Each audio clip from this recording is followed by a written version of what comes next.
Hello बच्चों, good morning and welcome to our channel. आज हम लोग करने वाले हैं लोकस। ये एक ऐसा टॉपिक है जो जेई और बिटसेट में तो आता ही आता है और फिक्स है। ये यहाँ की बोर्ड में नहीं है, लेकिन फिर भी ये है बहुत इंपॉर्टेंट और सारे बच्चों को ये देखना पड़ेगा। क्वेश्चंस सॉल्व के लिए देखना पड़ेगा कि जेई में आते हैं या नहीं आते हैं। आप पिछले सालों के चेक करके देखो, लोकस का क्वेश्चन आपको जरूर मिलेगा। इसीलिए बहुत सारे बच्चों को डाउट होता है अभी भी, तो मैंने सोचा कि चलो इस पर एक वीडियो हो जाए। लोकस समझ में आनी चाहिए कि लोकस होता क्या है। तो आइए देखते हैं कि बेसिकली लोकस का डेफिनेशन क्या है और इस पर कुछ क्वेश्चन भी करके देखने वाले हैं। तो जब आप देखोगे तो आपको मिलेगा locus and it's equation. Locus basically एक मूविंग पॉइंट होता है, वेरिएबल पॉइंट होता है। ये मूव करता रहता है और ये मूव करते हुए एक जो मीनिंगफुल ज्योमेट्रिकल फिगर देगा आपको, यानी कि उसका कुछ ना कुछ इक्वेशन तो जरूर होगा।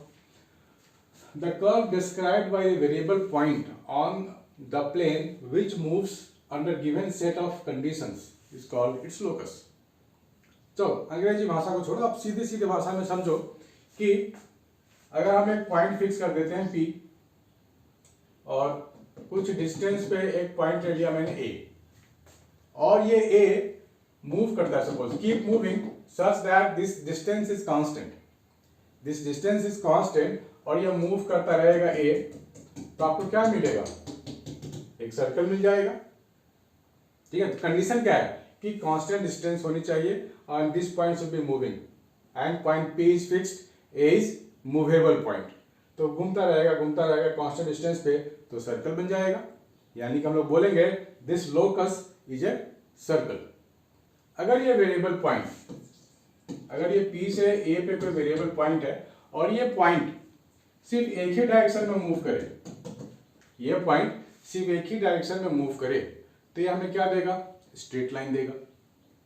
तो ऐसे ऐसे करके मूवमेंट के ऊपर डिपेंड करता है। ये पॉइंट जो वेरिएबल होते हैं वो मूव करते हैं और एक आपको डायग्राम देते हैं, स्ट्रक्चर देते हैं, फिगर देते हैं, उसको बोलते हैं लोकस।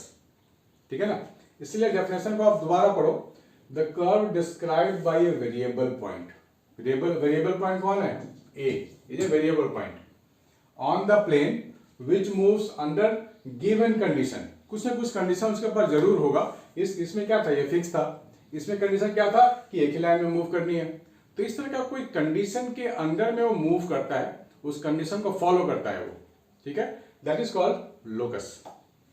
ठीक है बच्चों, तो लोकस को समझना है तो क्वेश्चन भी करके देख सकते हैं हम लोग। फॉर एग्जाम्पल ये क्वेश्चन आप देखो, ध्यान से देखो। क्वेश्चन को जब एग्जीक्यूट करेंगे तो लोकस को हमें क्या ध्यान में रखना है, कौन कौन सी चीजें हमारे को आनी चाहिए। क्वेश्चन को पहले ध्यान से देखते हैं। If the coordinates of a variable point P are this, where theta is a variable quantity, then find the locus of P। ठीक है, क्या बोला गया है? Then find the locus of P। Coordinate है। अब कोऑर्डिनेट क्या होता है? कोऑर्डिनेट तो x, y होता है। ठीक है ना, x, y होता है। Coordinates of a certain point P, a cos theta, b sin theta है। Theta is a variable point. Then find the locus of P। तो P क्या? मूवमेंट वाला पॉइंट है। P वेरिएबल कर रहा है, मूव कर रहा है, वेरी कर रहा है। तो यहां पर हम लोग इसको इक्वेट कर सकते हैं। Let x is equal to a cos theta and y is equal to क्या है? ये b sin थीटा। ठीक है ना? तो क्या बोला गया? Then find the locus of P। तो हमने P को एक पॉइंट एज्यूम कर लिया x, y, और P पहले से भी एक पॉइंट गिवन है a cos theta, b sin theta. तो हम लोग इक्वेट कर सकते हैं। एक को लिख सकते हैं a cos थीटा, y को लिख सकते हैं b sin थीटा। ठीक है ना? ठीक है, अब यहाँ पे क्या है? थीटा कह रहा है वेरिएबल है, तो x y के अलावा कोई और अगर वेरिएबल है तो उसको एलिमिनेट करना होता है। ध्यान से सुनना है बच्चों, x y के अलावा। देखो लोकस के लिए हमने पॉइंट एज्यूम किया है x, y। x, y के अलावा कोई वेरिएबल है तो उसको आप एलिमिनेट करो, उसको आप हटाओ, तो आपको मालूम पड़ जाएगा कि लोकस ऑफ P क्या है। तो कैसे एलिमिनेट करेंगे? ट्रिग्नोमेट्री का कॉन्सेप्ट तो हमारे को मालूम है। हम लोग लिख सकते हैं x upon a that is equal to cos theta and y by b that is equal to sin theta. ऐसे लिख सकते हैं ना? ओके, अब हम लोग क्या करेंगे? इसको स्क्वायर कर देंगे, इसको भी स्क्वायर कर देंगे और ऐड कर देंगे। देखो ट्रिगो का बेसिक कॉन्सेप्ट ही तो लगा रहे हैं। cos square theta plus sine square theta is equal to 1। अब बोलोगे ऐसा क्यों लगा रहे हैं? क्योंकि हमारे को थीटा को एलिमिनेट करना है, नहीं चाहिए वेरिएबल, सिर्फ एक्स एंड वाई ही होनी चाहिए वेरिएबल, बाकी वेरिएबल होगा तो हटा देंगे। आगे और भी एग्जाम्पल करने वाले हैं, पहले इसको आप ध्यान से देखो और समझो। ये क्या लिखेंगे हम लोग? X square by a square plus y square by b square that is equal to cos square theta plus sine square theta, उसका मतलब हो गया 1। ठीक है, तो आपका थीटा तो हट गया, आपका ये इक्वेशन रह गया। तो यहाँ पर दो ही वेरिएबल होने चाहिए जो है भी एक्स कॉमा वाई, ये और भी तो कांस्टेंट है। ये इक्वेशन किसका मिल गया? इलिप्स का। तो हम बोल सकते हैं कि locus of P is a ellipse. क्या बोल सकते हैं? Locus of P is an ellipse. ठीक है, आ गया हमारा आंसर। ओके, एक और करके देखें। चलो एक और करके देखते हैं, इसको नोट कर लो पहले आप।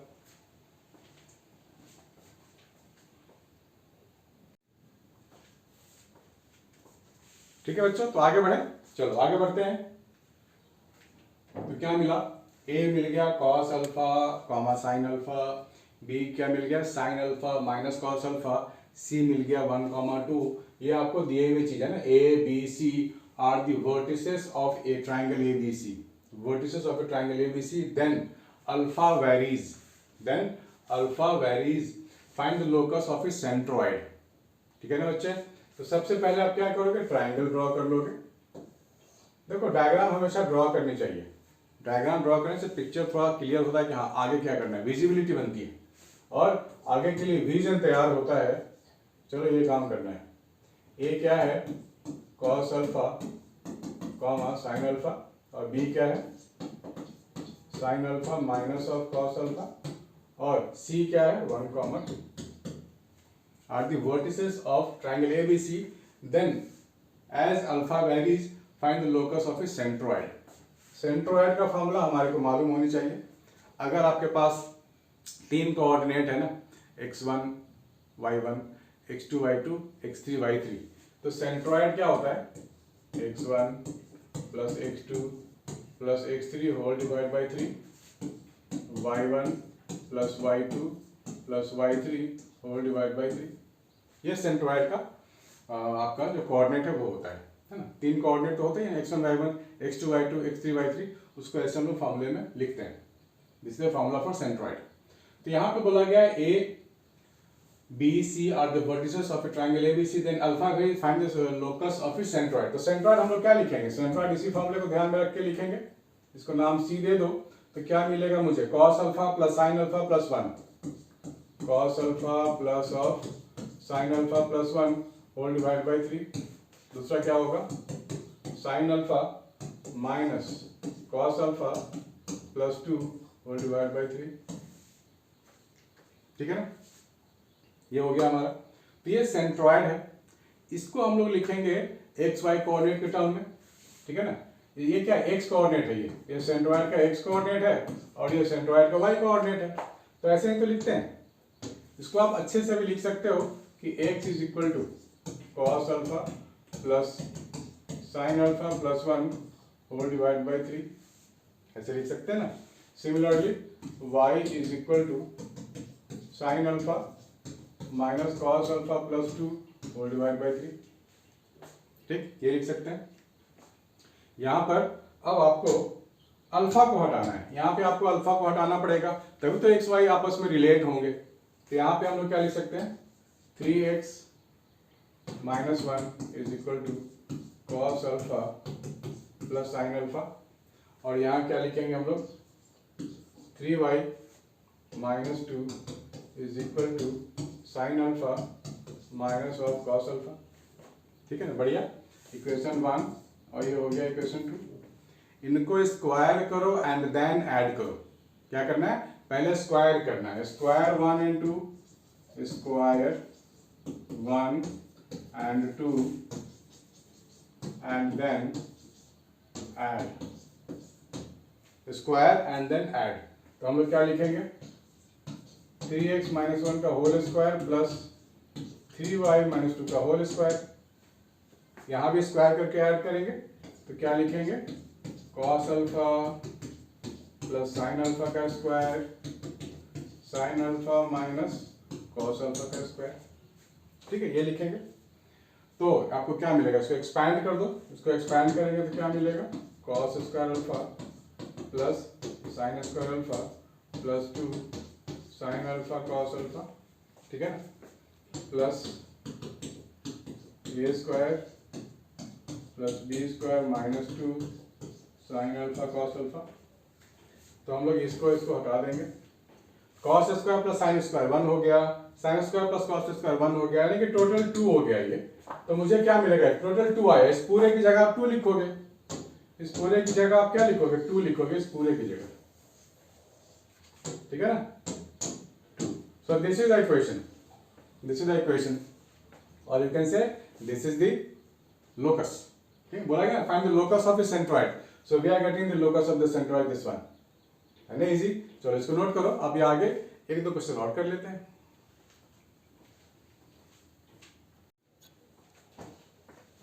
तो बच्चों ये है क्वेश्चन जेईई मेन 2015, ये भी लोकस से ही रिलेटेड है।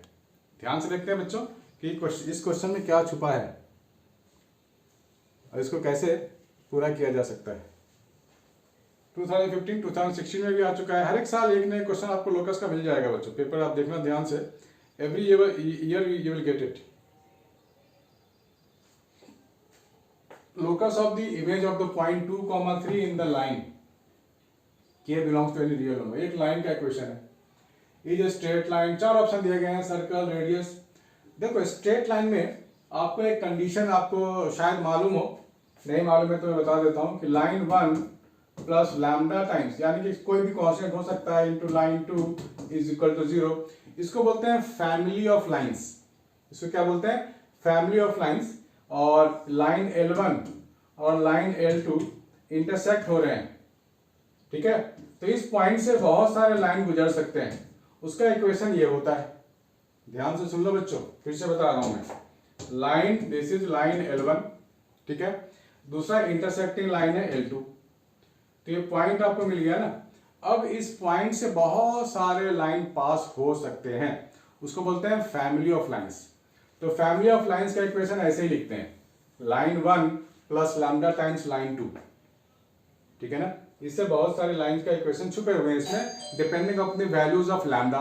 लैम्डा के अलग अलग वैल्यूज आएंगी तो अलग अलग आपको लाइन 1, लाइन 2, लाइन 3 मिलता चला जाएगा, ठीक है। ओके, इसका मतलब हुआ कि we have 2 lines here, we have 2 lines here. Line 1 आपको गिवन है 2x minus 3y plus 4 is equal to 0, and line 2 क्या है, x minus 2y plus 3 is equal to 0, ठीक है ना। 2 लाइन है यहाँ पर। तो locus of the point in this line, ये जो लाइन है, ये जो लाइन है वो ये वाला लाइन है, ठीक है ना। और ये लाइन 1 और लाइन 2 के मिलने से ही तो बना है। ये जो लाइन है किससे बना है, लाइन 1 और लाइन 2 के मिलने से बना है। तो सबसे पहले आप ये पॉइंट ऑफ इंटरसेक्शन पता करो, इसका, इन 2 लाइन का पॉइंट ऑफ इंटरसेक्शन पता कर लेते हैं। तो उसकी वैल्यू हम निकाल लेते हैं जल्दी जल्दी। x is equal to 2y minus 3, यहाँ से आ गया, इसको आप यहाँ डाल दो, इसको आप यहाँ डाल दो, तो क्या मिलेगा, 2 into 2y minus 3 minus 3y plus 4 is equal to 0, ठीक है। दिस वन ये हो जाएगा 4y minus of 6 minus 3y plus 4 is equal to 0। 4y minus 3y, y हो गया। तो यहाँ से आपको इक्वेशन आ गया y इज इक्वल टू 2। यहाँ का y कोऑर्डिनेट 2 मिल गया, तो y की जगह 2 डाल देंगे, 4 माइनस 3 1 हो गया। तो ये 1,2 आपको पॉइंट मिल चुका है बच्चों। और क्या बोला गया है, locate the image of the point 2,3। x को अगर हम लोग 2 ले लें, x को 2 ले लें और y 3, तो कोई पॉइंट होगा x, 3, right. x, 3 is any point 4, 8, 9, तो कोई पॉइंट होगा यहाँ पर। दिस इज 2,3, इसका कोई इमेज होगा कहीं पर, ठीक है, इसका कोई इमेज होगा, इसका इमेज यहाँ कहीं पे होगा, ठीक है। तो इमेज इसका होगा, हमें नहीं पता क्या इमेज होगा, a, b ले लो, ठीक ना। तो ये जो लाइन बनेगा और ये जो लाइन बनेगा, इन दोनों का डिस्टेंस तो इक्वली होंगे, ठीक है ना। इसको नाम दे दो बी, इसको नाम दे दो सी, क्योंकि इमेज वाला पॉइंट है, जितना ये लेंथ उतना ये लेंथ, तो same length will be there. A B is equal to A C लिख सकते हैं हम लोग, क्योंकि इमेज है और ये जो पॉइंट है वो इस लाइन पे यहाँ पे लाई कर रहा है कहीं पे, ठीक है ना। 2,3 यहाँ कुछ है, तो हम लोग यहाँ से आपको एक कंडीशन मिल गया कि आपको लेना है A B is equal to A C. एक कंडीशन आपको मिला। अगर इमेज नहीं होता, ये रैंडम पॉइंट होता तो अनइक्वल भी हो सकता था, लेकिन जितना ए बी पे बनेगा उतना ही ए सी भी होगा, क्योंकि इसका इमेज है, ये ऑब्जेक्ट है। क्लियर है।